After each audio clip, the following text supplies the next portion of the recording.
Hello guys, welcome to the fiction series. Today we are gonna see, what if Naruto x Summer x Kali x Sienna? Part 2. If you want more awesome fanfiction like this, don't forget to hit that subscribe button. So without wasting any time, let's get into the video. I blundered. This realization soon proved something of an alarming one on Ashbin's part. Not abrupt by any means, but subtle, knowledge gained over many encounters with his opponent. Constant clashes with the belligerent blonde before him brought him to the very limits of his body, pushed him to the very threshold of his endurance, and then even further beyond just to keep up, until his aura strained and his body ached in places he hadn't even known existed. And he just did not stop. His mind was still whirling when Naruto's fist sighed down at his face with savage strength and sinister speed, swinging with such strength the air around him actually seemed to catch fire for a moment. Golden fire. Ashbin didn't dare block it. He'd made that mistake once already. His right shoulder still ached from that foolish error. Instead, he borrowed a page from the blonde's book and stepped aside, wisely taking himself out of harm's way entirely as the whiskered warrior careened past. A scalding shockwave blasted his hair back, but the old knight squinted against it behind his spectacles and saw his opportunity. There. His back was to him now. He'd left himself wide open. He lunged and struck true, landing a debilitating blow, or so he thought, until his cane passed through empty air. What? In his haste to act, Ashbin didn't see the flicker of movement beneath him, nor the rising fist that swept up in its wake, but he certainly felt his aura flex as the air fled from his lungs and his entire body creaked from head to toe. Pain. He'd almost forgotten what it felt like after all these years. Likewise, he heard every single faunus watching cheer as his body crumpled over the blonde's arm. It was a humbling thing indeed, to be booed in such a manner. Such was the sting of humiliation. He'd not felt that in decades, if not centuries. Naruto patted his back with his free hand, the other still wedged in his gut. All that work for one hit. You must be so proud. That was the crux of things, wasn't it? Pride. Foolish, abominable pride. He'd come to think of himself as formidable these days, even with his power split among the maidens. His magic might not be what it once was, but he had aura and this body was impeccably trained. He'd had an entire lifetime to train, fought off the worst Salem had to offer time and time again. The former owner of this body was regrettably one with him now, as all hosts were, sooner or later, but he liked to think the former Ashbin would have been proud of what he'd achieved. Thus it came as something of a shock for Ashbin, yes, a most unpleasant surprise indeed, when he found his face buried in the dirt for the umpteenth time in as many minutes. A casual backhand swatted him clear off his feet and sent his body bouncing across the arena like a flung stone across a placid pond. It was only a lifetime's of experience that prevented him from landing out of bounds entirely. Were this a true blue duel to the death, he could have simply unleashed the energy contained in his cane and annihilated the blonde before him, rather than dragging it down into the ground to slow his momentum.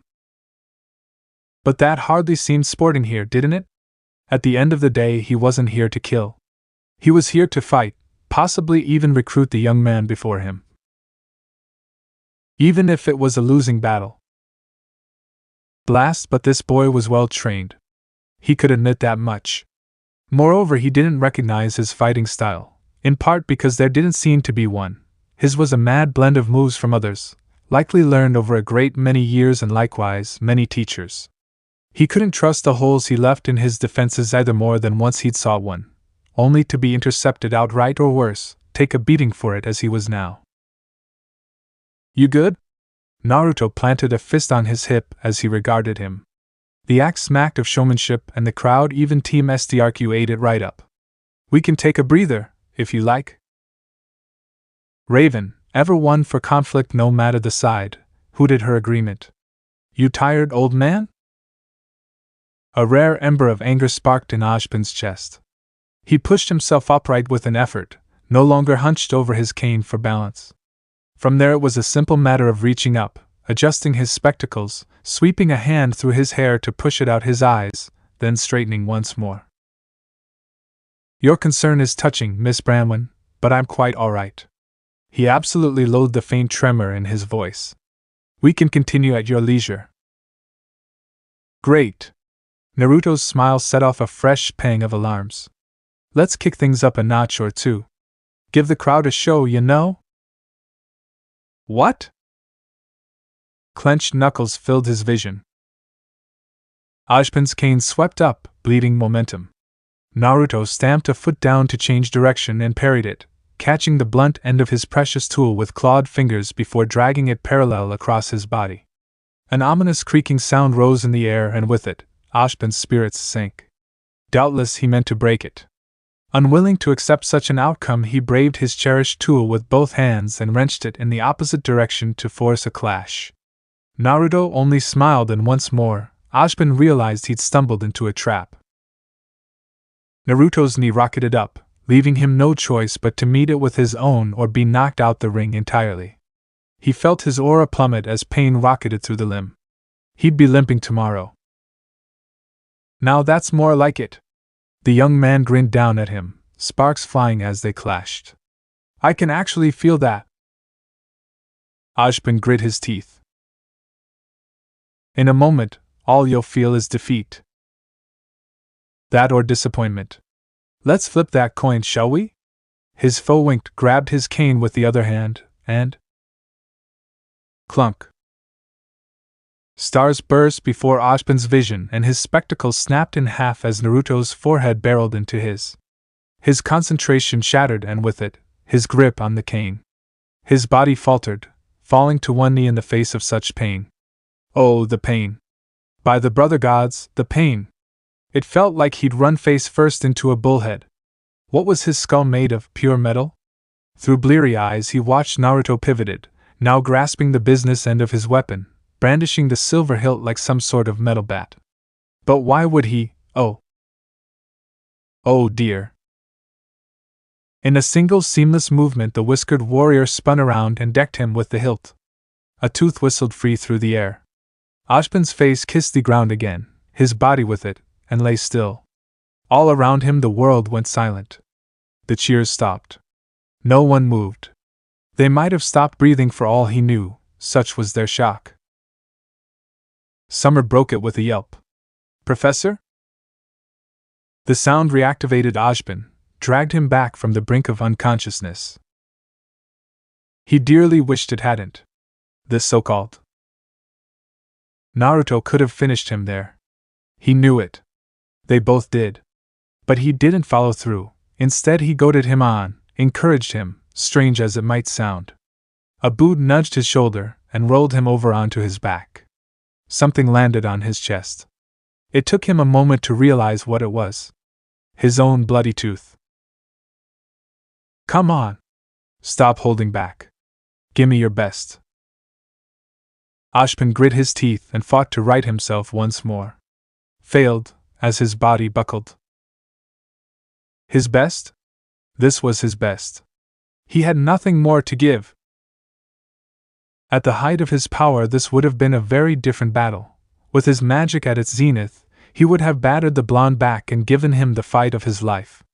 But that power was long gone lost to him, likely never to return. Those magics had a will of their own now, and would not return.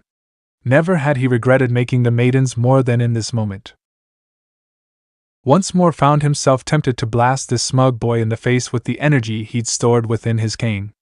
Even a small amount. Anything to turn the tide and help him save face before the eyes of the world. Really, it wouldn't be much. He could play it off as a hero undiscovered semblance, or a trick of his weapon. Just a quick click of the trigger, no. He stamped down such an urge with a scowl. Absolutely not. He'd collected that energy over countless lifetimes. To waste the entirety of here and now would not only be childish, but pointless. And he was beginning to fear even that wouldn't be enough. Oh. His foe seemed to realize that a moment later. You've already hit your limit, haven't you? Naruto's eyes glowed red, and for an awful moment, some great eldritch beast seemed to rise up, speak from deep within him. How incredibly disappointing. Ajban's face closed down. What the devil are you? tired is what I am. The whiskered warrior blew out a breathy sigh. Buddy, if this is genuinely the best you can do, then I don't have any more time for you. He flung up a hand in exasperation. I've got order to keep. I still need to track down the rat bastard who thinks it's a good idea to go around poisoning children on the island. You're boring me. The statement was delivered with almost casual indifference. Either pull out your ace, your trump card, whatever it is you're hiding up your sleeve, or just give up. Don't make me knock you out. It would come to that, wouldn't it? Against his better judgment, Ashbin righted himself once more. Through a bruised eye, he considered the sidelines. Fight. Oz, come on. Get up already. What the hell are you doing, old man? Team STRQ was hollering at him to press on, but his concern didn't lay with them. It was the faunus that concerned him so, and not for the reasons one might think. Nearly the entire island had gathered to watch. Many were recording this with their scrolls. Doubtless news of his defeat would be spread over the whole of Remnant by nightfall. All thanks to their new CCT system, another gift salvaged from the wreck of that Atlas cruiser. Menagerie didn't have a news station, being such a small isolated nation, but he suspected that was about to change. He could hear them, too. More aptly, those strange young ladies with whom he'd surrounded himself. He's doing it. He's actually beating a headmaster. I didn't think it was possible. Of course he is, Kali. Did you expect anything less? This is foolish. He needs to finish him off. What's he waiting for? Ashbin hung his head. So, this was defeat then. It tasted bitter, bitter indeed. But he could accept it. He'd given it his all. Everything he had. Very well. He sighed, forcing himself up onto his knees. I'm no fool. The world froze. There was no other word for it. One moment Ashbin was preparing to admit defeat with what remained of his dignity. In the next, all the motion and madness of Menagerie ground to a jarring halt. Every single color faded to gray, dragging all semblance of sound with it. He stood in the silence and tapped a foot against the ground. The noise echoed hollowly in the void. What is this? A voice ripped through his ears and drove him back to his knees. How far you have fallen. Ashbin gripped the side of his head. He knew this voice. But why now? After all this time? When I sent you back all those eons, your purpose was to bring peace and order, not diminish yourself and be belittled like this. Though it lacked a face to frown, the God of Light's voice conveyed his disappointment, all the same. You have failed in this once again. I have seen enough. Heat flooded his body. He balked at it, not quite comprehending. What is this? A gift. There will not be another. I restore you. Reunify you. But the maidens will remain. They are of your magic, and thus your mistake, one you must rectify. Do not spread yourself so thin again. Humbled by such a restoration, he could only bow his head. You have my thanks. Do not thank me. I give you 50 years. His blood ran cold. What? 50 years, Ozma? Likewise, any trace of warmth had utterly fled from the deity's voice now. It was unknowable. Implacable. Unstoppable. You were given countless lifetimes to right your wrongs and failed. Now I give you half a century. Use your full might to face this fool, lose or win, I care not. But know this. If order is not restored, if my brother and I are not summoned by the given time, we shall deem Remnant a failure and return, to destroy it. Horror dawned. No, wait. Time unwound anew. Ashbin blinked, finding himself back on his knees. And yet everything had changed. He could feel it, strength simmering just under the surface. He felt decades younger. Stronger. Faster. And yet all this came at a horrid price. 50 years. 5 decades to bring the world together, best Salem, and summon the gods once more. Failure didn't merely mean his death, but the deaths of thousands. Millions. Perhaps billions. There was no time to waste. He would stat here. Would like to continue? Naruto sighed. Have it your own way. A lazy kick swept his way. He could see it this time, if only just. Ajin spun with the blow pivoted, and snapped a kick into his ribs. Naruto trapped it against his body with an arm and swung, launching him towards the ring's edge. Ajin slammed his cane down, digging it against the sand, superheating it to glass. From there he stomped down, flinging sharpened shards his way.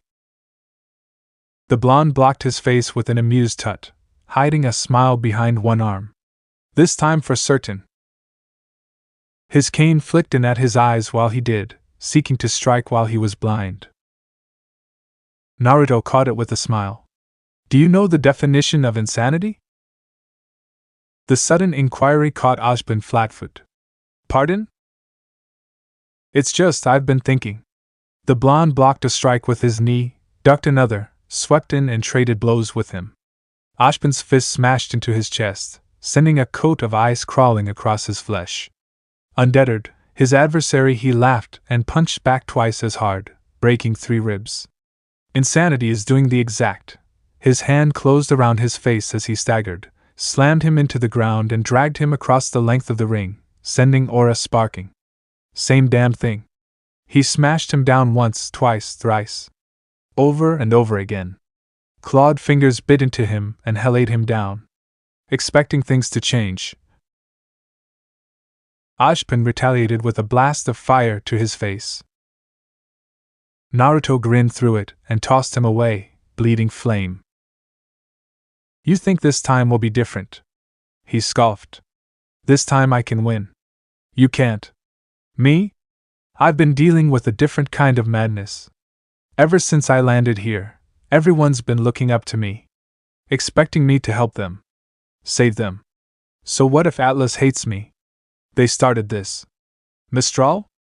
I'm sorry about their mountains, but I didn't kill anyone. You're trying to face me head on, and we've both seen what that can do. What's Vacuo gonna do? He mocked. Mind control me? Ajin's cane tapped down. Earth and rocks rose from the ring, slamming into him, confining him within a coffin of stone. Naruto burst through it and grabbed him by the collar. Enough. Ajin balked. Errors have been made. Yes. They have. Blue eyes blazed red. And they were yours. Now. He'd made a terrible mistake. He realized that now. In his arrogance, he thought himself not invincible, he wasn't, but strong. Even in his weakened state, he could fight just about anyone short of Salem to a standstill and emerge victorious. And even his former wife wasn't so much strong as she was unstoppable. Take away her immortality and control of Grimm, and what did you have? A powerful mage. Dangerous to be sure, yet at his peak, he was certain he could handle her. With his strength restored, he'd become arrogant, if only for a moment. But this? It had never once occurred to him that there might be someone stronger than him. Clench your teeth. Ajin didn't. He laughed instead. Because you see, in that moment, he understood. Someone like this would laugh in Salem's face if she ever came knocking. Maybe not now, maybe not tomorrow, maybe not even next year, but soon. 50 years? That was a generous amount of time. Let them have their differences, their misunderstandings. A force like this, with a warrior capable of besting him even in his prime, maybe, just maybe, there was hope. In that instant, Ajin surrendered. His body went limp, wearing a chagrined smile. Well done. Clenched knuckles barreled into his nose.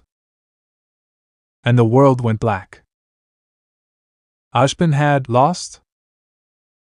Summer couldn't bring herself to believe it, let alone wrap her mind around the horror that had just transpired in front of her. He couldn't have lost, right? This was Ajin they were talking about. He didn't lose.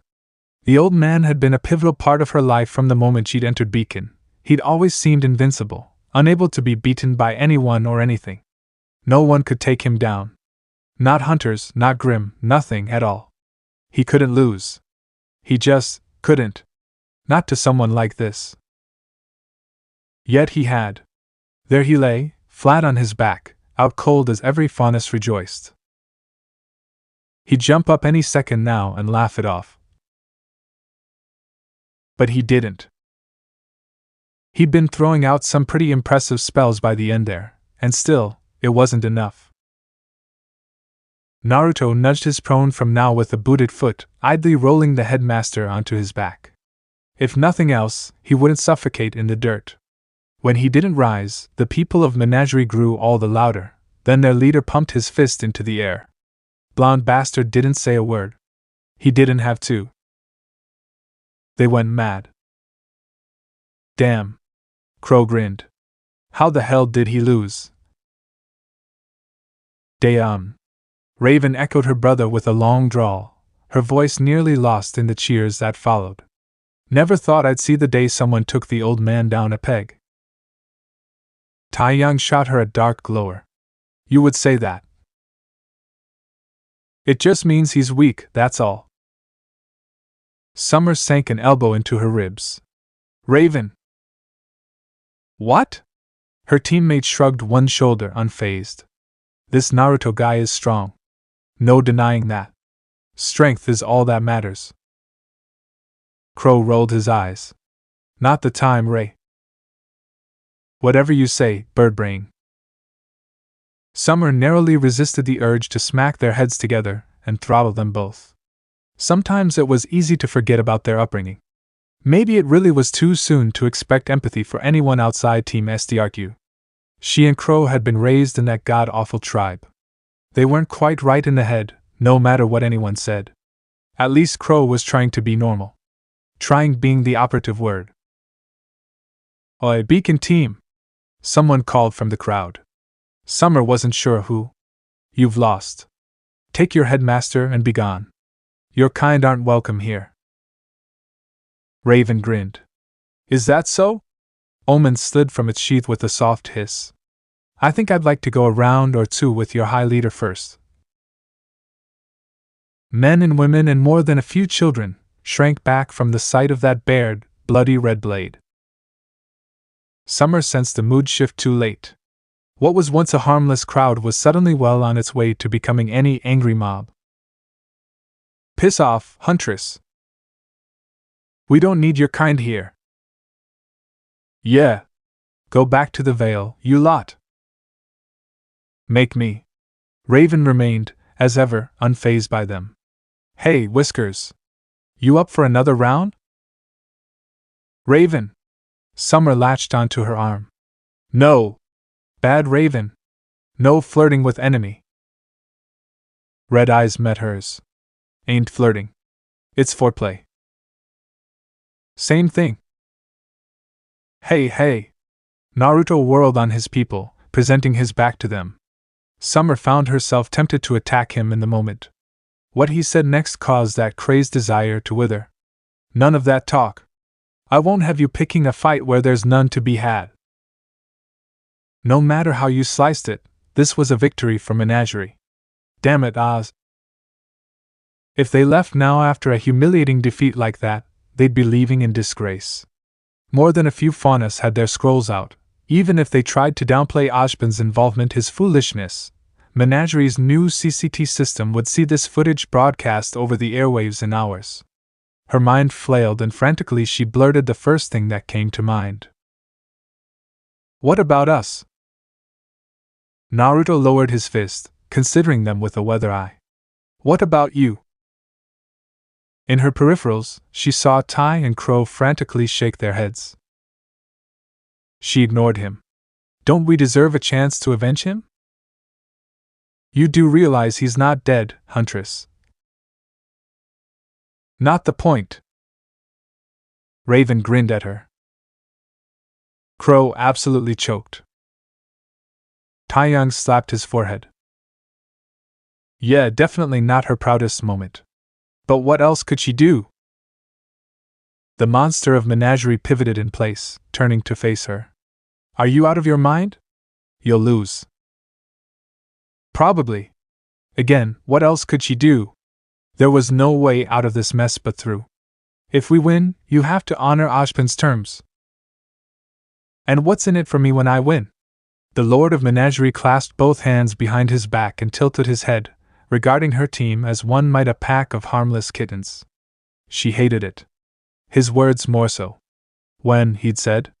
Not if. As though it were a certainty, and it probably was. Why should I even bother to entertain you? You have nothing I want. Summer opened her mouth. Closed it now. Checkmate. He had her. She had nothing to offer him, and he knew it. Raven saved her. Then tell us what you want. Simple no? He rolled his eyes. I want to be left in peace. Bullshit. Her grin grew. I know you're kind. You want problems always. Do I? He quirked a blonde brow, either amused nor angry. And what makes you say that? I know you're kind. You're a warrior. She thrust a finger at him, pointing his way. You weren't made for peace. Summer expected a sputtering denial, a disagreement at the very least. She wasn't prepared for the rusty sigh that followed. Be that as it may, I'll say it again, what could you possibly offer me? Raven got an odd look in her eye then, one Summer knew all too well. Rather than retort, her partner sashayed forward, a visible swing in her hips. Naruto thrust out an arm to stop her halfway. It didn't prevent her from leaning up to whisper something into his ear. Summer didn't hear what was said between the two of them, but whatever it was got his attention. His eyes flashed. He whispered something back to her, and more than one phonus in the crowd perked up. Blast their enhanced hearing. She wished she could hear them. Crow must have thought the same, because he looked like he'd swallowed a lemon. The hellry they talking about? Taeyang folded both arms before his broad chest and shrugged helplessly. Your guess is as good as mine. Summer had a sinking suspicion as to their topic, but she daren't say it aloud. Well? Raven stepped back abruptly, smiling like the cat that caught the canary and slaughtered its entire race. She offered Naruto her hand. Do have a deal? Naruto reached out and all but crushed her palm in his grasp as he shook her arm. You'll keep your word when you lose? When is it? For crying out loud! What the hell had she promised him? You shouldn't underestimate us. Who said anything about underestimating? I promise I'll make your defeat a clean one. Her partner's smile became a shit-eating grin. Promises, promises. Summer slapped her hindquarters. Raven! Stop! Flirting! Never! You needn't sully your fists with them. A red-headed woman with horns stepped forth from the crowd, blue eyes blazing. Let me fight them for you. Raven scoffed. Hell no! Anna, no? Naruto agreed. You can't. She glowered at him. Are you calling me weak? Naruto quirked a blonde brow. In a 4-on-1 fight? Very much so. You're not ready. The faunus woman glared sullenly at him. I have aura. You're one of the few on this island who do. All the more reason not to risk you. I can handle this. No, you can't. I'll be fine. They won't hurt me. Summer thought that seemed to rile her all the more. Now she looked fit to draw the sword at her side. What makes you so sure? If their headmaster couldn't beat me, what makes you think they can? She flung up her arms. There's 4 of them, for God's sake. He patted her arm. Then it's a fair fight. Understood. 7 minutes? He rolled up his sleeves and ran a hand through his dirty hair. 7 minutes is all I can spare to play with you. I'm going to be entirely honest here. Your friend made me an offer I can't refuse. A peal of bitter laughter left him shaking his head. Come at me. He crooked his hand at them, beckoning. Your future hinges on this fight. Maybe you'll learn something. Crow drew his weapon with a tense smile. Maybe you will. I very much doubt that, Bramwin. Then he was on them. Crow barely had time to raise Harbinger before the blonde crashed into him. Harbinger shattered like so much glass, leaving him clutching a ruined hilt. He was still balking at it when a hand closed around his startled face and smashed him down. Aura crackled and he slumped out cold.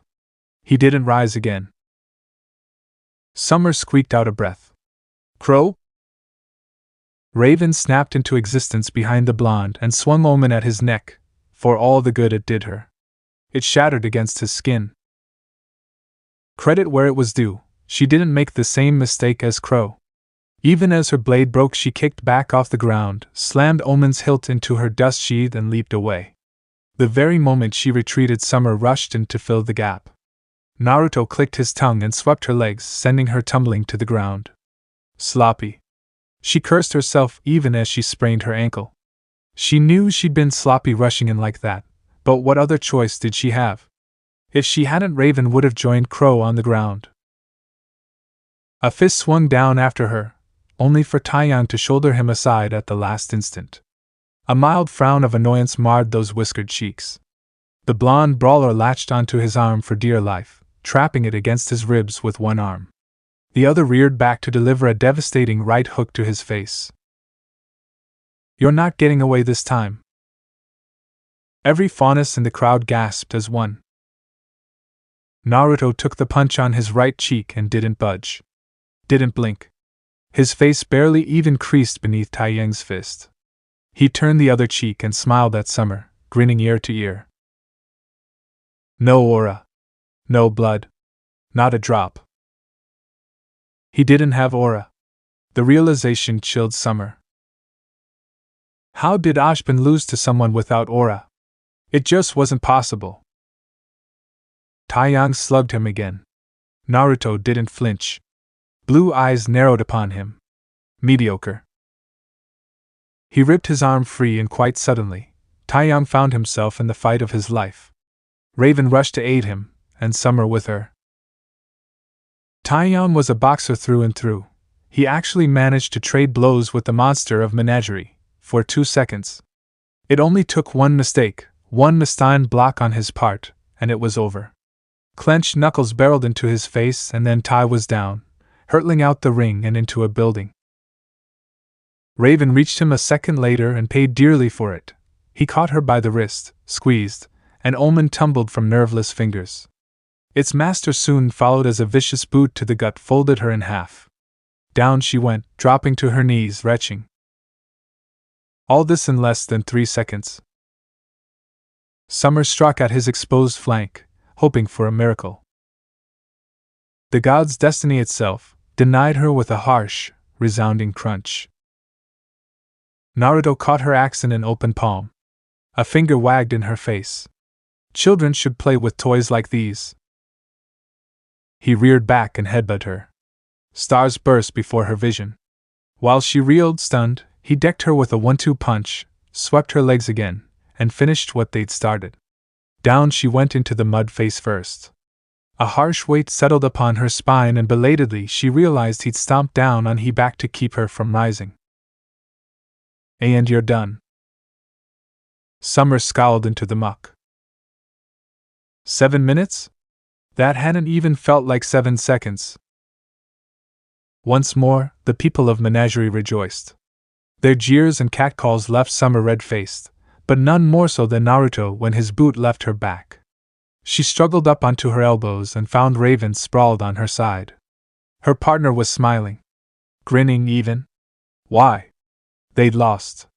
She should be furious, right? A pit opened in her stomach. Ray. Raven's smile didn't fade.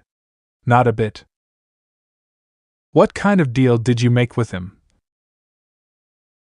Raven struggled up with a groan. The obvious one, of course. What else? You're going to unlock his aura, aren't you? Yup. That'll make him even more dangerous. Yup. You can't be serious. Yup. Raven smacked her lips loudly. I really hate you sometimes, Ray. Love you too, some. Raven proved a woman of her word, surprisingly. Truth be told, Naruto half expected her to cut and run after the thrashing he'd given Team STRQ. A cowardly huntress might have. But she wasn't afraid of him yet, and she hadn't. Raven had honored her promise in the teeth of her team's argument and unlocked his aura without so much as a word of complaint. She'd proven downright cooperative. Almost suspiciously so, really. Still, her bargain was kept. Even now, fresh aura flowed through his veins at a breakneck pace, hot and heady, a rich current that simultaneously quickened his heartbeat and set his spirits soaring. He'd plenty strong beforehand, but now he felt damn near invincible. Was this what a huntsman felt like every day of their life? Aura was a grand thing indeed. He might even gain a semblance of his own by her reckoning. Who knew? Better yet, she taught him how to unlock the aura of others. That had won her some goodwill from the people of Menagerie and more than a few protests from her teammates. If he didn't know better, he could have sworn Raven was enjoying the chaos she stirred up. Perspective, as they say, was a funny thing. He hadn't realized how useful aura was until he had it himself.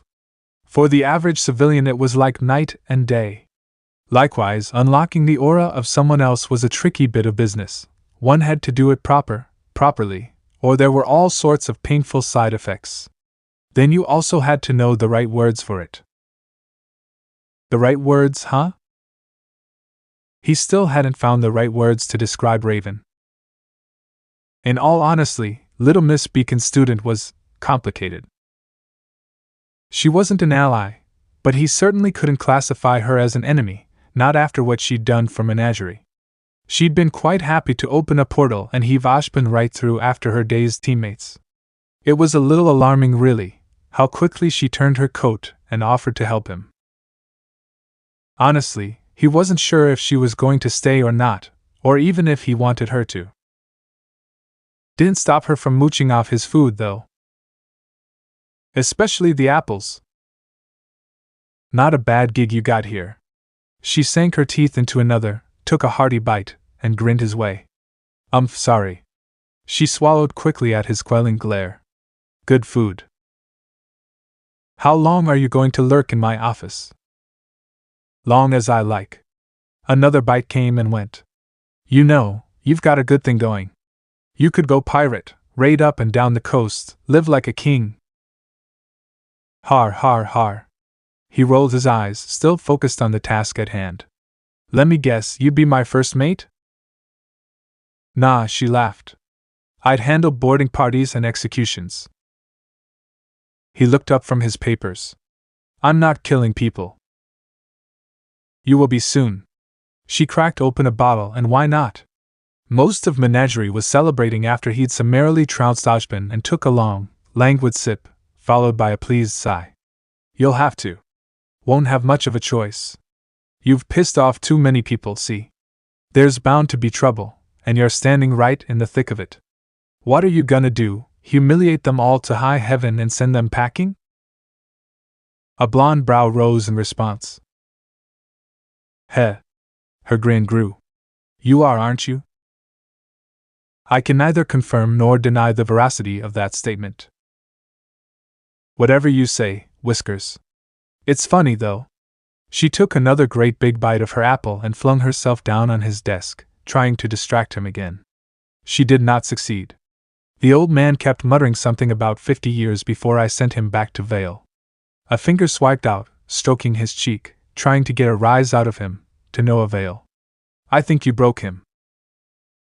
Said brow climbed yet higher still. 50 years? Didn't know much about it. She shrugged. He wouldn't stop repeating it. Something about preparing. You're serious. He shuffled aside his paperwork, the bane of every ruler, stamped 2 more documents with his sigil, and shot her a baleful glare. That's an absurd amount of time. He couldn't think that far ahead. No, he could, but he didn't want to. Still, it was something worth remembering. And also none of my concern. What will you do now? Probably head back to Beacon. She knocked back the last of her bottle and sat up with a decidedly unladylike burp. Summer's gonna bitch at me regardless, but she'll be extra pissy if I stay here much longer. So why stick around at all? Forging a bond. She waved her sword at him and swayed a little. Saves me a trip. His brow drew down now, furrowing in a frown. It's only been a day. I don't recall us having bonded over anything. Maybe you haven't, but I have. She leered back at him, eyes half-lidded. Besides, I don't feel like flying all the way out here next time. You mean a bullhead, right? Raven swiped another bottle, drained it, and granted him a tipsy grin. Nope. Gotta get going. Kurama shook an unseen fist at her. And good riddance. Boo it, I might come back later if you ask nicely.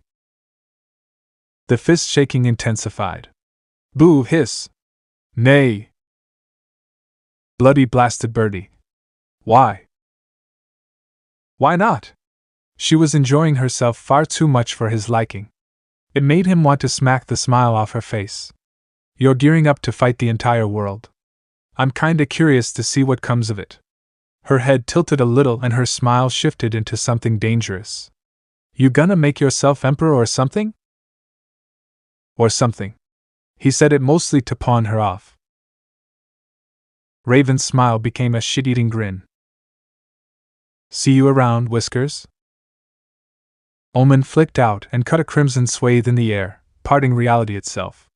A scarlet portal bloomed between them. He heard voices emanating from within, muffled and indistinct. Huh. That really was a handy semblance to have. Fast travel at its finest. Raven stepped toward it. Paused now, beeping her again as she considered him. He didn't like that look in her eye. She shrugged one shoulder. Screw it. Don't you dare. She absolutely did. In a single fluid movement she stepped to him, stood on the tips of her toes, and kissed him soundly on the lips. Blue eyes bulged. None of that. 4 was quite enough.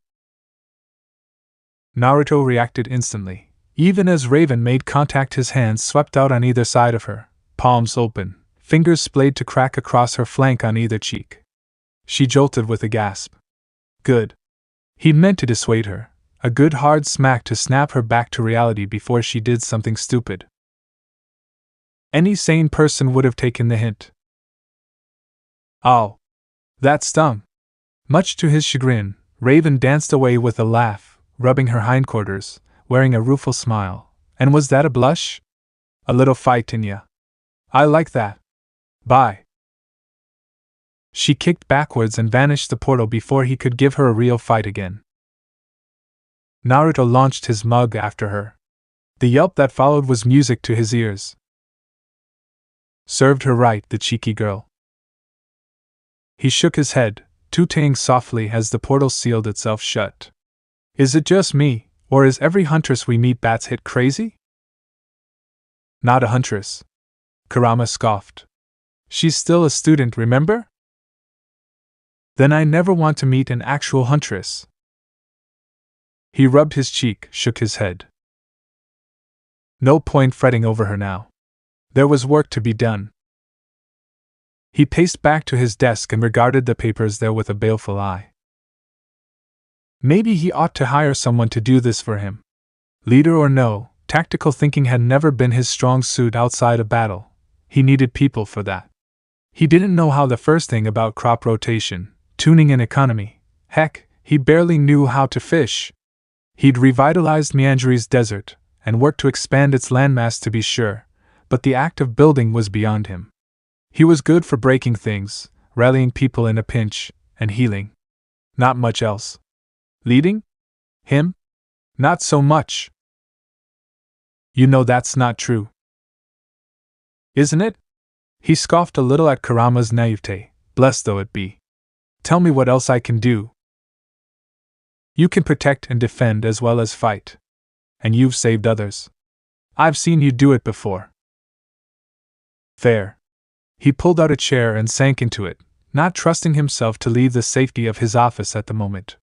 You know, there was a time when I might have trusted that Ashman guy. And do you? Maybe. 50 years or not, we'll be ready for whatever comes our way. Now there were things to do. First and foremost, he wanted to track down that baby poisoning psycho, unlock aura for others, and well, he'd take the rest as it came. Someone knocked on his door. He craned his neck. She's long gone, Kali. You can come in now. She needed no further provocation. She swept in quickly, bottle in one hand, another tucked under her arm. He nearly groaned at the sight of it. Was everyone drinking today? He'd have to keep an eye out for that. Most might not be well enough for tomorrow's muster. Thoughts for later, he supposed. She's a bitch. Kali offered him one bottle with a grimace. I don't know why you put up with her. This again? Don't you see? He cracked it open and sipped gingerly. Huh. Surprisingly sweet. And here he'd expected a bitter aftertaste. Hopefully this conversation would remain as sweet. No one this island knows how to properly unlock aura. Not even Anna. She got hers through a near-death experience. Raven taught me how to unlock it naturally. Which means... He explained it to her. Slowly, patiently, taking several minutes. He explained it all. Naruto explained it all. Kali opened her mouth to retort. Closed it now, as she realized the implications. That absolute bitch. No wonder he'd agreed to her terms. Most of Menagerie didn't have aura. Likewise, they had no academy to speak of. What grim they did encounter, they were forced to fend off with their militia, and even then that was sometimes a near thing. Now, quite suddenly, they had a protector, and one who ready and willing to defend them, but also able how to unlock the aura of every man, woman and child on the isle. They in turn, could be taught to unlock it for others, so on and so forth. This would strengthen Menagerie for years to come. Meaning you can unlock all of ours? She ventured warily. Naruto grinned, a bit of life coming back to his tired blue eyes. Sure can. I'll get to that in the morning. Her ears twitched. He looked so terribly tired. Chance? Sienna was busy organizing tomorrow's muster, a task that would take her the better part of the day, if not night. Alizia had withdrawn into her study with her notes. Anna was off, doing Anna things, she presumed. She hadn't seen her for hours now. Which meant she had Naruto all to herself. No interference. Steeling herself, she took a deep breath, smoothed out her gown, and sat down beside him. Her hip brushed his as she patted her lap. Here. Rest a little. Naruto eyed her warily. I don't think that's a good idea right now, Kali. Relax. She giggled nervously. I don't bite, much. Naruto leaned back, regarding her as a wary fox might a dangerous cat. His expression that made Kali's spirit wither and die inside. No. Stupid tongue. Why did I say that? So cringe. She'd absolutely had too much to drink. She was going to make an arse of herself at this rate. Joking. She flung up her hands, forcing a smile she didn't feel. I was only joking. Really, there was something I wanted to ask you. He waved a hand. Ask then. She did just that, and Naruto's smile made a reluctant appearance once more. You want me to train you? Kali clasped her hands before her face, pleading with him. Please? I'll be your best student. I don't have any students, Kali. Then I'll be your first. Naruto comprehended the unspoken innuendo of those words a split second before Kali could, judging by his blush, Hers was worse. She could feel her entire body burning now, from the tips of her toes to the very edges of her ears. She tried to speak and her tongue failed her once more. "Maybe we should talk about something else?" she squeaked out.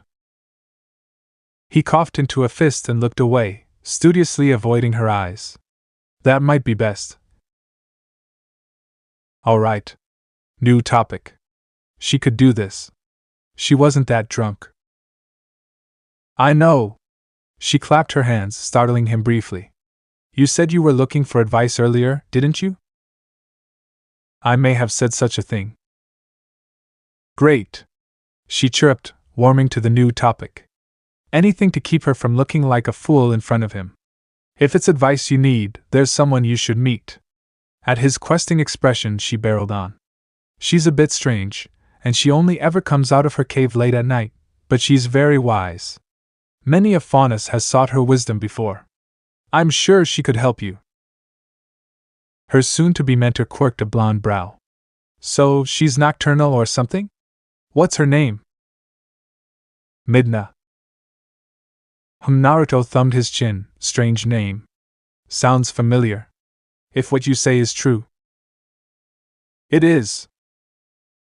"Then it's too early for that now, but we can try later." "Okay." She nodded. "Good. Great." Silence stretched between them. Neither was keen to break it. Kali pinched her arm furiously to center herself. "No! No cowardice! Find your courage!" Kali licked her lips. "I was wondering, would you like to go on a?" Someone knocked on the door. Again. In an instant, Kali lost her nerve. She bolted. Did she just dive out the window? Naruto poked his head out after Kali, watching the agile faunus all but fling herself down the street in a tangled blur of motion. She booked it like the hounds of hell were at her heels. In an instant she was gone, tearing round a corner, lost from sight. He had a very good idea why she'd lost her nerve and fled just now. He found himself sad to see her go, and also strangely grateful. Close. Too close. He'd nearly lost control. Today was just full of surprises, it seemed. And you know what they say. Good things come in threes. Not another word from you. Someone knocked at his door. Again. Enter, he snapped, his patience at its limits. Anna stepped in with nary a sound, her face pensive. May I have a word? Of all the rotten timing. He had a feeling this was coming. We're having one right now, aren't we? The stubborn swordwoman stared at him for a long moment, her gaze cutting through every pretense and preamble. He sighed and waved the door shut behind her. Anna locked it for good measure. All the while, he watched her like a hawk. She'd discarded her traditional leathers for once, in favor of a simple black robe. The color was rather becoming for her. Her horns seemed to gleam blood red in the low light, much like her hair. You're concerned. I am, he hazarded warily. Mostly toward her, but he wasn't about to say that. She planted a fist on her hip. I wanted to ask what your plans were, going forward. Was that all? He had a ready answer for this. Recruit, unlock aura, prepare our defenses. Been thinking about building that academy. He looked back to the window. The mountain seems a good place for it. We can flatten the terrain there and build a campus. That seemed to please her well enough. Have you thought of a name for it? He hadn't, no. Does it need one? A nod. Every academy does. Still don't have one. I suppose there's time to figure it out. Oddly enough, his reluctance made her smile. You don't intend to take the fight to the rest of Remnant, then? Menagerie can't handle a full-blown conflict right now. Maybe in a few years. We have you, she pointed out. He shrugged. Sure, you have me, but what would you have me do? Destroy mountains? Flatten cities? No. Anna shook her head, baffling him again. Doing so would only make us more enemies than we already have. And if I had to choose between war or you, I'd rather have you. Corny! That's very flattering. He rasped a laugh at Kurama's remark more than her words. You're funny. The smile vanished. I did not speak in jest. Anna dropped her robe. And he saw. Wow. His brain fizzled and his throat closed. Black lace suits her after all. Well, Kurama rumbled softly. Wonder if the curtains match the. Bad. Shunting his irascible counterpart aside, he shook his head. Clothes back on, please. I meant what I said earlier. She stepped to him, uncaring of her state of undress, pressed the full of her body against his. It feels nice, doesn't it? She laid a hand against his chest, fingers tracing his skin. It was a struggle to keep his eyes on hers. I don't think this is a good idea. Then stop thinking. Her undergarments fell to the floor. Naruto gulped. You make a compelling argument. Do I? She tilted her head, granting him a good long loose at the creamy expanse of her slender neck, and the bountiful treasure beneath. I happen to think it an excellent idea. Shall I sweeten the deal for you? Quick as a flash she darted behind him. Warm lips brushed the outer lobe of his ear as she spoke. Would you like a son? His imagination went wild. In an instant he saw everything she offered and more. A little rascal of a redhead in black getting into all sorts of trouble under his watch. He would have his blue eyes alongside Anna's flaming red hair and dark horns. He would be the best of both of them, and want for nothing.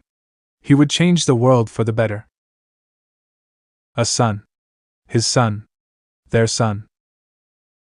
Never in his life had he wanted something so badly, and never known until he was offered it. The idea of being a father was intensely appealing to him. Any child of his would be raised right. They wouldn't suffer the same pain he had, nor would they be set aside and neglected. And they would be strong. By the log they would be strong. Chakra and aura, the best of both worlds, trained by a true sage. A swordsman beyond compare. The world would be their oyster. A sea of endless possibilities spun out before him, deep and true as the ocean blue. Anna must have seen the glimmer of glee in his smile, because her own grew. Do I have your attention now? She could have pounced on him then and there.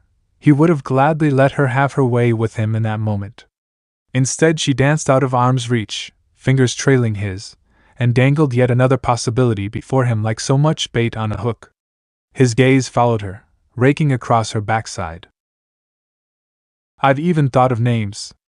The sway of her hips as she walked away was downright hypnotic. Would you like to hear them? She turned, pulling the blinds down over the windows, then sealing the shutters over them for good measure. Adam for a boy, Eve for a girl. I wouldn't be opposed to twins. A rusty laugh burst from him. Isn't that a little on the nose? She turned back to him, one arm over her breasts. That's half the fun. Kurama was painfully silent. For all his quips, he'd retreated to give them privacy. Damn it. Adam. He considered the name for a long moment, rolling it over in his mind, on his tongue, yet afraid to speak, for doing so would give it life, and once he did that, there would be no taking it back. Anna wasn't wrong. It would be a good name for a son. A strong name. Many would remember it. But he knew what her game was. She wasn't satisfied with the idea of jumping him here and now. Oh no, she was a warrior. She wanted him to come to her, of his own accord. To that end she decided to seduce him, and she was doing a frightfully good job of it. Can you feel my heart? She took his hand and pressed it to her bosom. We're alive. Here now, the two of us. Nothing could be better. I won't make you do anything you don't want to do, honestly, I wouldn't be able to. But allow me to say this. She took her hand from his and spread her arms, baring herself to him, beautiful body and simple soul in their entirety. Take me now or never at all. I've grown weary of dancing around this, and won't offer myself to you again. He tried one last vain protest. We barely know each other. What's to know? She kissed his neck, followed by his chin, drawing a shiver from him. I want you. You want me. Love can come later. Stubborn, bull-headed woman. I shall accept that for the compliment it was meant to be. Anna Taurus grinned, or what passed for a grin with her. Really, it was a small, taciturn smile. We have an accord then? The setting sun peeked through the shutters, caught her hair and set it afire. Naruto felt his throat close. Against my better judgment. He reached out and hooked his hand in hers, threading through her own. Together they shook. Something crystallized in her gaze. Her fingers tightened in his, biting down. Naruto yanked her forward. Had just enough time to hear her. Finally. Then his lips were on hers and he thought no more of restraint. No more holding back. It felt frightfully good to kiss someone of his own accord, no being jumped or ambushed or any of that tripe. He yanked her to him, grabbed her, and smashed her against a wall. She growled in thinly veiled pleasure against his mouth, twisted a leg in his, pivoted, and did the same to him. Her lips trailed lower and bit his neck, biting down hard enough to draw blood, no, to mark him. Belatedly he realized. She guided him back to the bed. Oh. Not sorry. She grabbed his hand, spun again, flexible woman, and shoved him back to the bed. Then she pounced. He caught her halfway, uncaring as she ripped at his clothes, barely cognizant of anything but her body against his, her lips on his own, her hands threading through his hair. It felt freeing to finally let go. He couldn't try to put it into words, and stopped bothered about it. Abruptly, Anna pushed him down to the bed and crawled atop him, straddling him. Wait, what are you? Shh, she crooned, licking her lips as settled herself. Lay back. You'll enjoy this. Before he could protest further, she began to move. Naruto grabbed her by the hips and held on for dear life. With that, their night descended into a pleasant, carnal haze. It's tough to be a god. Those words felt like the beginning to some silly song Naruto couldn't remember the name of, but there it was. He had no earthly idea how to be a deity, let alone act a divine one with all the people of the counting on him. Yet here he was and here he stood. Building an academy was more difficult still. Clearing the mountain had proven easy enough, but the building that came afterward, that wasn't his thing. He could clear the ground, gather materials, wipe out nearby Grim, but he wasn't a builder, not like the first Hokage or those who had come after him. That task fell to others, those trained in such things. And so here he stood before the unfinished gates of his school, the breeze brushing his coat like fingers unsure whether to pull him back or push him forward. Above him, the stone crest gleamed faintly in the filtered sunlight, a fox, coiled in fire, its eyes half-lidded, as if it knew something the world didn't. A fox in flame? Or a flame wearing a fox's face? He honestly couldn't remember which idea had come first. The Masons claimed it was based on his own sketch, crude lines on a napkin from a sleepless night, birthed somewhere between exhaustion and divine instinct. Maybe it was both. Or neither. Regardless, it was gonna be big. He exhaled. The air felt thick in his chest, like breathing through old regrets. Being a symbol was exhausting. Not in the way fighting had been. Fighting was simple. Violence made sense. There were enemies, weapons, outcomes. You won or you didn't. You lived or you didn't. This was something else entirely. It wasn't the academy's construction, though stones still chipped, mortar still ran, and builders still argued like their words could rewrite physics. It wasn't even the curriculum debates, the scrolls scattered across tables, or the young voices rising and falling in hastily constructed sparring rings. No. That he could manage. It was the weight of eyes. Eyes that peered through cracks in the wall like he was myth incarnate. A god of storms and stories who walked among mortals in sandals and a worn cloak. They whispered about him. Prayed to him, even. Not as a savior. As a reckoning. He was the monster of menagerie, and monsters were always waiting. Waiting to be challenged. Waiting to be tested. Waiting to fall. If they could at all. Naruto's fingers twitched at his side. Not from fear. From awareness. He could feel it in the wind, in the way the seagulls had quieted, in the way the sky had dimmed too fast. Something had changed. Footsteps behind him. A familiar cadence, light but firm, like someone who'd taught herself to walk without apology. Naruto didn't turn. He already knew. Was wondering when you'd show up, he murmured. The faunus woman stepped beside him, her long coat fluttering in the breeze, claws wrapped around a steaming mug of tea that smelled of roots and bitterness. Her shadow stretched long and thin behind her, stretching like a spear. Sienna-kan, Marshal of Menagerie, he said, without irony. She snorted. Don't you start. Naruto let a smirk tug at his lips. She hadn't wanted the title. Had resisted it, even. But the people had a way of shaping leaders whether they wanted to be shaped or not. He should know. Her smile softened, but her golden eyes stayed taut, focused. We've got a visitor. That got his attention. Please don't say Ashpin, he groaned. I'd rather not, she replied, sipping her tea. But no, not him. He let out a breath he didn't realize he'd been holding. Then tensed all over again. Then who?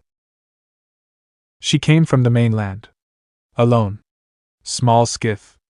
Wooden sail, no escorts. That told him plenty. No one traveled alone across those waters unless they were either desperate, foolish, or dangerous enough to not care. Did they resist? He asked. Sienna shook her head, hair brushing her ears. No. Didn't even argue. Laughed, actually. Like she found us cute. Naruto's brow creased. Cute wasn't a compliment. Not from someone like that. And now? She's waiting at the docks. Asked for you by name. Of course she had. Naruto closed his eyes. Felt the pressure gather again behind them. He could hear the faint hum of construction in the distance, chisels tapping, children laughing, someone shouting about the kitchen schedule. Life. Real, imperfect life. And now. Now something had come to threaten it. Or test it. Describe her, he said quietly. Sienna hesitated. Peculiar. She never hesitated. Pale. Too pale. Like moonlight on bone. Wears a veil, but not to hide. Just to unsettle. Her words are sharp. Not loud. Just sharp. Naruto nodded once. He had an inkling what this was about, or rather, who? After all, he'd already been paid a visit by Ashpin, disastrous as that meeting had gone. This, then, could only be one person. Salem. The name felt like ice cracking in his mouth. Sienna didn't confirm it. Didn't need to. Whoever she is, she said she wanted to talk, Sienna muttered. Just talk. Did she say why? Sienna turned to him, then, really looked at him. Her gaze wasn't the gaze of a follower, or a soldier, or even a friend. It was the gaze of someone who had bled, and crawled through worse than hell and still came out with scars that didn't beg for pity. She said, Sienna began slowly, that she was curious. Naruto blinked. Curious? She said she heard about your little academy. Said she's not here to fight. That, in her words, Ashbin's embarrassment was worth crossing the sea for. He would have laughed if he wasn't so damn tired. Of course. Of course it would be about him. Naruto pinched the bridge of his nose. So this about me then? It always is, Sienna said. For once, she didn't sound sarcastic. Naruto looked back up at the gate. The flame fox still stared at him, inscrutable. Was it mocking him? Warning him? He let the silence settle like dust. Kurama was well and truly silent for once, perhaps sensing the severity of the situation. With reached for his cloak, slipping it over his shoulders. Tell Anna to keep the little ones indoors. Tell Kali to put her best men on the wall. Quietly. No panic. She doesn't seem hostile, Sienna said. Neither do wildfires, until the wind shifts. Sienna gave a low hum. You're going alone? Naruto nodded. If she wanted a fight, she'd have brought more than a skiff. Or less, Sienna muttered. Then paused. You sure? Naruto looked at her, really looked. Her worry wasn't loud. It was in the small tension at her jaw. The way she kept one clawed thumb circling the rim of her mug. The kind of quiet concern that only came from those who knew. I'm sure, he said. And then he left. And more importantly, what question was Salem really asking? She stood beneath a pale parasol. That was Naruto's first impression of her. Not her face. Not her aura. Her placement. Like a deliberate brushstroke on an unfinished canvas. The parasol shielded her from the sun, but not from attention. She stood dressed entirely in black, uncaring of the sweltering heat. Not merely the black of mourning or battle either. The black of theater. Of rituals. Of someone who knew exactly how they were being seen. Her presence was wrong. Not loud. Not violent. Just wrong. Like a mirror that reflected too many versions of yourself. Like a dream you half remembered, until the screaming began. Even the guards, seasoned fighters, faunus and human alike, had pulled back. Not from fear. From instinct. They loitered like dogs beneath thunderclouds, unable to name the scent but ready to run from it. She stood at the edge of the dock, gaze fixed inland. As if she'd seen all this before. As if it bored her already. Naruto stopped several paces away. He didn't need to announce himself. She spoke before he could. You must be the monster everyone's gossiping about. Her voice was smooth, velvet wrapped in something older. Not malice. Not mockery. Memory. A woman who had seen so many empires fall, she'd forgotten how to speak without sarcasm. Naruto said nothing. He felt no need to give her any more rope than he already had. The wind toyed with his cloak. He watched her watching him. Tell me, Naruto Uzumaki, she continued, turning to face him fully. Do you know what you're building? He stepped closer, careful. Balanced. I know exactly what I'm building, he said. A future. That made her pause. Then tilt. The parasol angled ever so slightly. How quaint, she said at last. She smiled, and the dock almost seemed to tilt with it. Not cruelly. Not gently. The smile of a mother seeing a child's sandcastle before the tide. Not mocking. Not unkind. Merely inevitable. She let the silence stretch, long and brittle. These people say you're a god, she mused, eyes drifting over him like fingers. Ashbin says you're a threat. And I? She tapped one finger lightly against the parasol's shaft. I say you're interesting. Naruto folded his arms. That's supposed to be a compliment? It's supposed to be a warning, little man. The parasol clicked shut. Loud in the stillness. Final, like a door closing. But where are my manners? I suppose introductions are in order. She stepped forward. The planks didn't creak, as if there were no weight above them. The shadows seemed to bend with her. I am Salem. The name landed like an anchor. Not loud. Not sharp. Heavy. The air shifted. Naruto's breath caught, not from fear, but because the very atmosphere changed. Like he'd walked into a room where something had died and been buried beneath the floorboards. The ocean wind slowed. The gulls had vanished. Even the sea seemed to forget how to move. Salem smiled again. This one had teeth. Not in her mouth, but her eyes, the sharpness of her gaze. You've upset the game, Naruto. You weren't on the board. You weren't a knight, or a rook, or even a pawn. You were the hand that flipped the table. She gestured toward the half-visible academy on the cliffs, so close to being built, yet so far. And now you want to build another. I don't play games, he retorted, voice steady. Calm. Like iron cooling after heat. You of all people should know that. Everyone thinks they don't play the game, Salem replied primly. Until they lose. She stepped beside him now. Not hostile. Not aggressive. Like a teacher about to offer a well-visited lesson. Or a warden offering the last cigarette. Tell me, she said, quieter now. Why children? Why this place? Why build something so delicate when you know the world will break it? Naruto looked at her.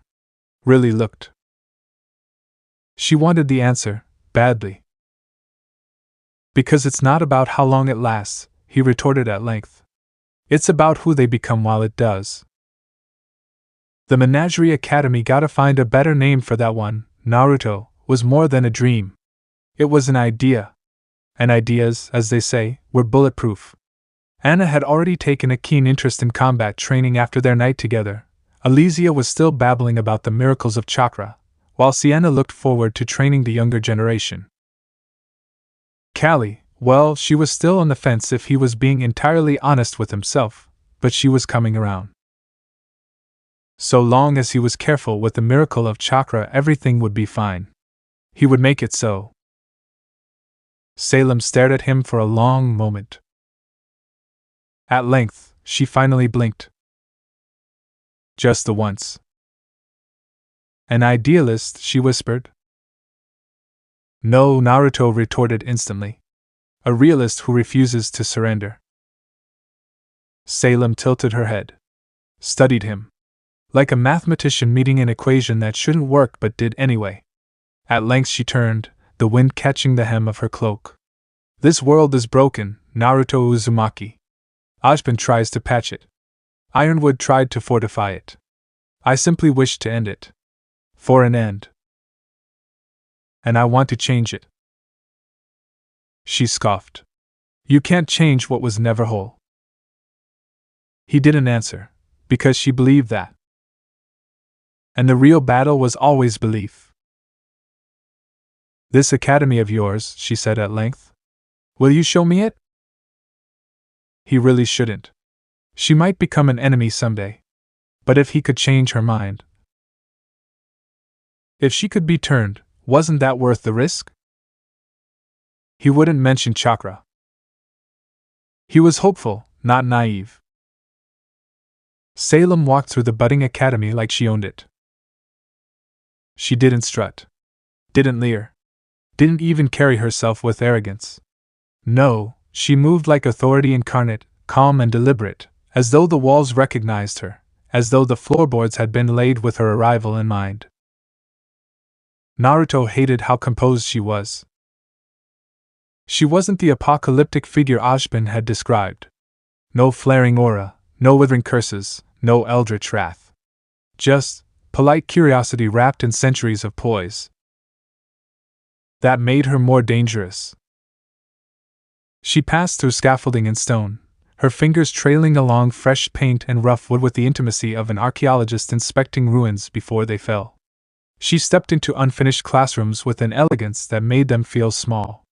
Her gaze lingered on chalkboards still wrapped in canvas, on bare bookshelves, on Yitobi-mounted sparring rings. "This one will collapse," she said, tapping a support beam. "Too much pressure at the joint." Naruto didn't respond. "Teaching Faunus children to fight," she said after a moment, voice light. "And think. Bold." He bridled a little at that. They deserve the tools to shape their own destiny. Salem paused. Turned. Her eyes caught his like a hook beneath the skin. "And you intend to be their smith?" He didn't blink but rather clasped both hands behind his back. "I intend to give them the forge." That made her smile. Soft. Almost maternal. The kind of smile one gave a child for trying to lift a sword far too heavy. "Do you truly believe knowledge alone can change the world?" "No," Naruto said. "But it's the first thing tyrants burn." The words landed with quiet weight. That earned him silence. Not a dismissive one. A thoughtful one. Salem looked around the half-built hall. Sunlight trickled through slats in the ceiling. Dust caught in golden beams. Outside, someone shouted in Mistrali over a dropped beam. Inside, only ghosts and philosophies danced. "You aren't like Ojibin," she said finally. Naruto tilted his head. "He hides behind truths no one understands," she continued apropos of nothing. "Layers them in riddles, cloaks them in martyrdom. But you believe in your own story? You speak it plainly. I wonder how long that will last." Naruto met her gaze head-on. "You here to fight me, Salem?" A lesser being might have flinched. Or laughed too quickly. Salem smiled. Slowly. "No," she said at length, her voice a lullaby wreathed in ash. "If I wanted a war, you'd know. I came because Ojibin sent spies after you. Because he's terrified you might be something he can't control." The words were a whisper, not a threat, but close enough to draw a raised brow. "And you're not trying to control me?" "Of course not," she said smoothly. "I just want to watch." He frowned. "Curiosity?" Salem's grin sharpened. "That, and I thoroughly enjoy watching Atlas eat its own tongue." Her eyes sparkled with cruel mirth. Ojibin's envoy blundered. "You humiliated them." The footage spread. The people cheered. Now the world whispers of a messiah walking among monsters. She turned, arms wide to encompass his great works. "I couldn't have orchestrated a better act of theater." Naruto's jaw tightened. "I'm not a messiah." He said it like a curse. "I'm not a god." "No," Salem agreed. "You're a monster. Remember?" She turned back toward him, parasol resting against her shoulder once more. "But you're a popular one." Her voice dropped lower, darker. The way shadows fall across a blade just before it strikes. "And popularity, Naruto Uzumaki, is a very dangerous kind of power." Silence stretched between them anew. "Come," she said at length. "In the interest of fairness, I have something to share with you." Kali watched Naruto converse with the pale woman from afar. She didn't like her, she felt wrong. This was a bad idea. They stood at the edge of the cliffs. The sea below muttered like an old god dreaming in its sleep, tide rumbling against jagged stone, white spray catching the starlight like falling glass. Night cloaked the world in a velvet hush. Menagerie, the half-built academy behind them, had gone quiet, its lights dimmed, its voices stilled. Even the wind, so constant on these coastal heights, had drawn back like it too was holding its breath. Salem stood beside him, parasol folded at her side like a priestess holding a censer. Not close, not far. Just near enough to be unsettling. She didn't move. Didn't blink. She might have been carved from smoke and shadow, a relic from an older age, an age that still whispered in the bones of the world. Naruto didn't speak. Neither did she. Not at first. Time passed in the way it often did around her, slowly, then all at once. At last, she broke the silence. Her voice was soft, but it carried. The kind of voice that found its way into dreams. In 50 years, she said, the god of light will return. Naruto turned. Sharp. Immediate. God of what? You truly know nothing, do you? She tooted once, shaking her head. Suffice to say, he is a danger to everything you're trying to build. Your actions brought this on, and with his return everything you wish to build will be set aflame. He may even return earlier if he so wishes. Gods are fickle creatures, prone to lashing out when they feel wrong. I still don't understand. Your ignorance shines through yet again. Here at last, she frowned but a little. There are two of them. Light and darkness. The latter cares not for us. But the former. She told him what they were. Naruto wished she hadn't. By the end he was reeling. Still he scowled, not quite trusting her. You're sure? Of course I'm sure. Her smile was faint. Ashbin knows it too.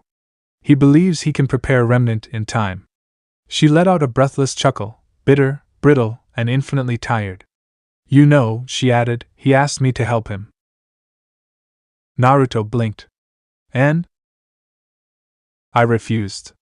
She gazed out toward the horizon, where stars shimmered like dying embers. Because he doesn't understand people, nor what I want. Not really. He hides truth behind grand designs, behind sacrifice and shame. He trusts systems. Patterns. Cycles. Her fingers flexed slightly around her parasol's grip. But you. Her voice dipped. Then she looked at him. Not with mockery. With curiosity. You're a fool, she said, with fire in your veins. Naruto arched an eyebrow. Thanks. And fools, she continued, stepping just a fraction closer, change things. The words lingered. Not like a threat. Like prophecy. Naruto inhaled deeply, letting the salt air fill his lungs. You warning me again? He asked. Salem tilted her head. No, she said. I'm inviting you. His brow furrowed. To what? She studied him for a moment. The way one might study a spark in the dark, wondering whether it would vanish, or ignite something vast. Then, at last, she smiled. A slow, final thing. Not cruel. Not kind. Just real. To survive, she said. And with that, she turned. No drama. No magic. Just the quiet rustle of cloth and a trail of night that seemed to bend slightly in her wake. She left him standing there for a moment before he followed. In short order, the self-proclaimed queen walked back to her skiff, bearing the poise of a queen who'd already signed the death warrant but wanted to see the condemned stand tall anyway. Just before stepping onto the boat, she paused. Looked over her shoulder. One more thing, she said. Naruto tensed. Stop with the veiled threats already. You don't scare me. She laughed. Not mockingly. Warmly. I know, she hummed. That's what makes you dangerous. The skiff set off, and belatedly, he glimpsed a series of dark shapes in the waters beneath it, a series of small creatures pushing carrying the tiny craft amidst a swarm of small bodies. He glimpsed a score of sullen red eyes in the deep. So many. His own widened once he realized just what he was looking at. Salem saw his shock and smiled. It was not a nice smile. Too many teeth. I wish you good fortune in the wars to come, Naruto Uzumaki.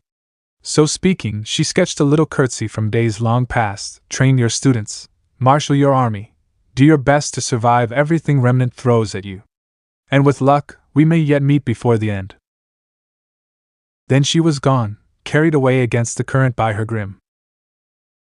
In a matter of moments she was little more than a dark speck against the horizon, then not even that. At length, the tide came back. The birds returned. The sea remembered its rhythm. Naruto remained where he was, standing there, silently, beneath a sky that suddenly felt a little too wide, watching the horizon. After Salem vanished into the dark, Kali approached. She didn't speak at first. Just stood there, at the edge of the rooftop above, silhouetted against the moonlight, arms folded across her chest, ears flicking in agitated bursts behind her like a metronome marking restrained fury. He could feel the anger radiating off her as she stalked across the sands to confront him. Sand? He scoffed just thinking about it, something that would only be remembered by the bones it left behind. He shunted the thought aside with a grimace. No. 50 years. Plenty of time. Kali lingered behind him, not saying a word. He let her brood, knowing she would speak eventually. She always did. It was her way. She wasn't bullheaded like Anna, not intensely curious like Elysia, nor a proper leader like Sienna, but she had heart, something those three lacked. They'd need that in the coming days. When she did speak, her voice was quiet, tight with restrained emotion. You let her go. Naruto didn't turn to face her. She didn't attack. He heard her hiss. She's pure evil. She was curious. That's worse. She leapt down, graceful and silent, landing beside him with a whisper of displaced air. Her expression was sharper than the night wind, all regal fury and maternal dread. You don't invite a storm inside because it knocks politely, she said. You don't negotiate with the thing that turns cities to ash. Naruto said nothing. The cliffs rolled on before them, black sea beneath silver stars, the academy quiet behind them like a breath being held. Kali's voice softened, but lost none of its weight. She's killed people like us for centuries. She's watched people like us for centuries, came the counter. And we keep proving her right. Kali's jaw tightened. You think she's right? No. He finally turned to regard her, eyes hard but not unkind. But I think she's prepared. And if we want to survive what's coming, we need to be more than angry. We need to be ready. Kali looked away, ears flattening atop her head. She smiled at the classrooms, like they were graves waiting to be filled. He nodded. I know. She called you a fool. She's not wrong. She called you popular. Yes, she hadn't she? That part worries me most. He let out a slow breath and looked out again, over the courtyard bathed in pale moonlight. Over the quiet dorms. Over the training grounds that would one day echo with the clash of wooden swords and iron ideals. Over the faint laughter of children not yet broken by the world. She's right, though, he said, voice low and distant. I am building something. Kali's voice was just above a whisper. And if she tries to burn it down? Naruto didn't answer immediately. He looked down at his hand. Opened it. Then closed it into a fist. The wind shifted, and with it came a faint, invisible pressure. A hum beneath the skin. Not threatening. Not loud. Just true. Chakra coiled through him like firelight beneath ice, waiting, willing. When that time comes, he said softly, she'll learn. He turned toward Kali, eyes glowing faintly beneath his brow, not with rage, but with certainty. How monsters really fight. So this part ends here. Alright, that's it for today's video, guys. Let me know in the comment section how was the story. And also don't forget to like, share and subscribe. I will meet you in another video. Bye bye.